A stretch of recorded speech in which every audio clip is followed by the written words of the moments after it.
Mais dites-moi, vous êtes écologiste, José Bové. Vous défendez les territoires, vous défendez notre alimentation, vous défendez les producteurs, les paysans. Mais vous n'avez pas honte? Ah, moi, j'ai pas honte. Parce que pas honte du spectacle donné par ce parti Europe Écologie Les Verts, auquel vous n'avez jamais adhéré d'ailleurs. J'ai jamais été adhérent.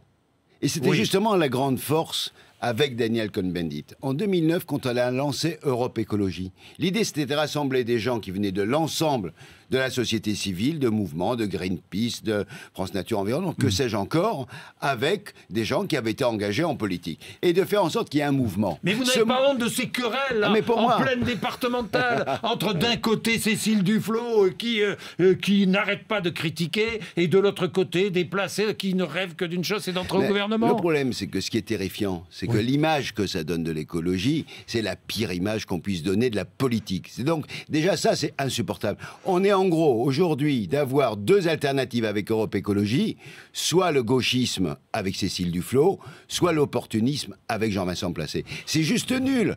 Aujourd'hui, plus personne ne peut croire dans cette façon-là. Moi, je pense qu'il faut complètement repenser.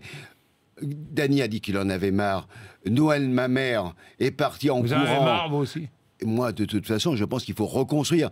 Je ne vois pas qu'est-ce qu'on peut faire avec cette boutique comme ça. C'est-à-dire créer une nouvelle force politique? J'en sais rien comment il faut faire, mais en tout cas, il faut que les gens qui sont aujourd'hui dans la défense concrète de l'écologie, que ce soit l'agriculture, la biodiversité, ceux qui se sont mobilisés à Sivins, à Notre-Dame-des-Landes, partout, se disent on veut peser pour changer les choses. On a un enjeu, c'est le mois de décembre à Paris avec le sommet du climat. Et là, moi, j'appelle tout le monde à se rassembler et à faire bouger les lignes, et y compris à bousculer les écologistes. Parce que sur ce